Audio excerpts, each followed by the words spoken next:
Ao contrário do que muitos pensam, o fundo de reserva não é uma poupança do condomínio, e nesse vídeo você vai ver alguns aspectos sobre ele e perceber que ele é uma das principais medidas na gestão financeira de um condomínio. Primeiramente, é importante informar que sua existência é obrigatória por lei. Ao desprezar essa ferramenta, o síndico incorre em falta grave, que pode levá-lo a ser destituído.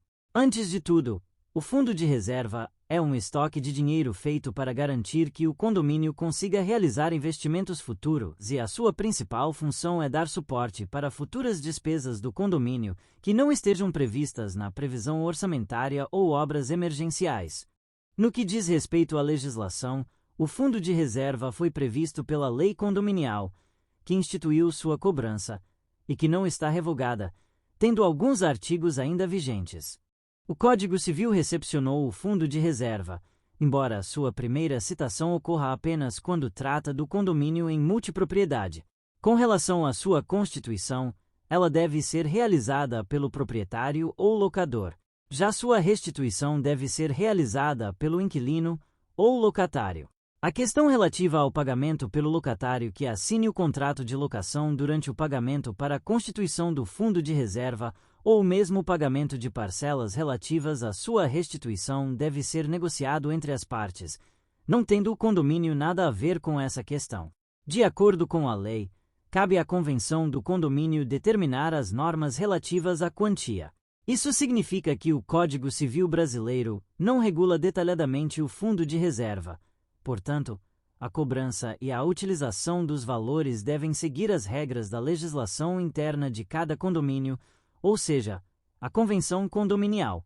Assim, é a convenção que define o valor da contribuição, a porcentagem da cota condominial, se a cobrança será por prazo indeterminado ou determinado, se o fundo pode cobrir despesas extraordinárias ou ordinárias, e como será feito o rateio, seu valor máximo e forma de reposição.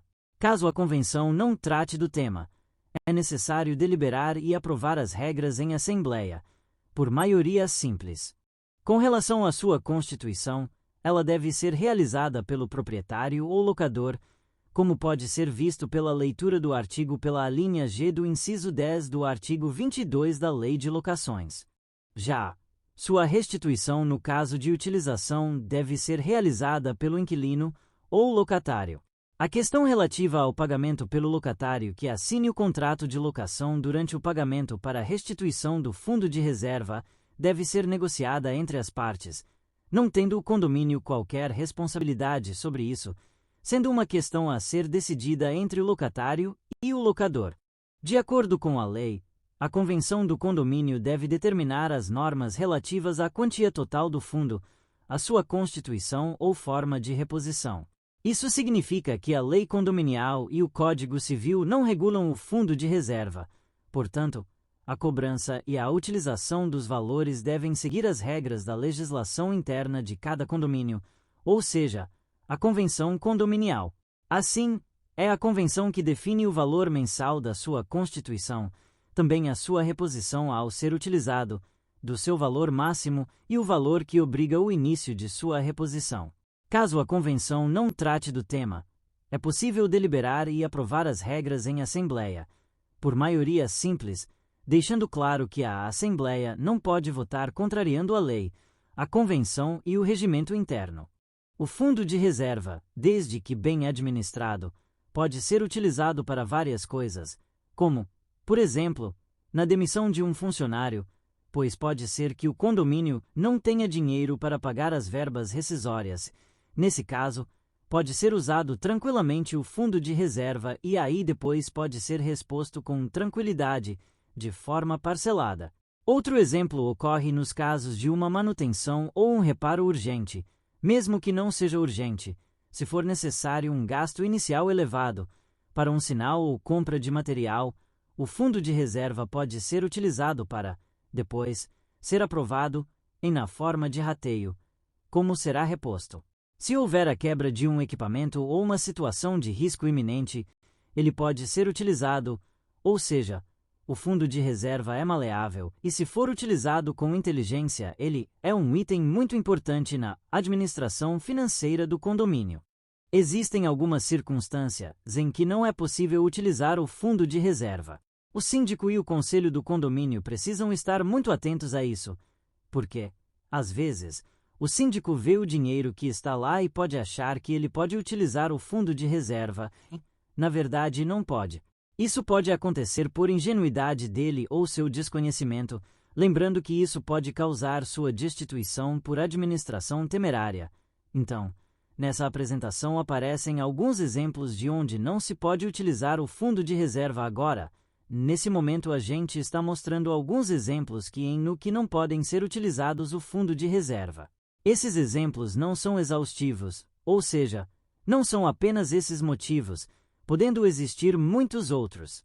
Recomenda-se que, sempre que possível, o síndico aprove em assembleia a utilização do fundo de reserva, para evitar problemas futuros. O síndico e o conselho devem estar muito atentos para verificar, principalmente na convenção, se não houve alguma assembleia que tratou da questão do fundo de reserva. Não havendo qualquer abordagem a respeito, sua utilização está liberada. Caso contrário, devem verificar o que foi decidido para, depois, o síndico poder utilizá-lo. Como já foi dito anteriormente, é recomendado, sempre que possível, pois pode não haver tempo para isso, uma aprovação em assembleia para a sua utilização. Ele deve ser reposto o mais rapidamente possível, ou seja, na verdade, o início da sua reposição deve se iniciar e ser regrada o mais rapidamente possível.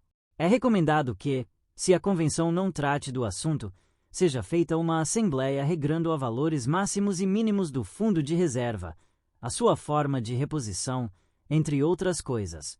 Dessa forma se evita transtornos e a necessidade de futuras assembleias votarem no caso concreto.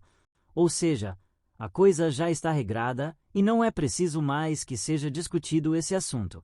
Chegamos ao fim dessa apresentação, lembrando que sempre que for necessário você pode pausar o vídeo, ler o que está sendo apresentado, ouvindo quantas vezes for necessário, de forma que você não tenha nenhuma dúvida sobre o assunto abordado.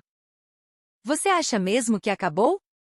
Não acabou. Se inscreva no canal, dê um like neste vídeo e compartilhe com outras pessoas. Qualquer dúvida que você tenha sobre temas condominiais, envie um e-mail para o link que aparece nessa tela e nós teremos o máximo prazer em responder. Essa é a melhor maneira de você se comunicar diretamente com a gente. Informe seu nome e a cidade onde mora.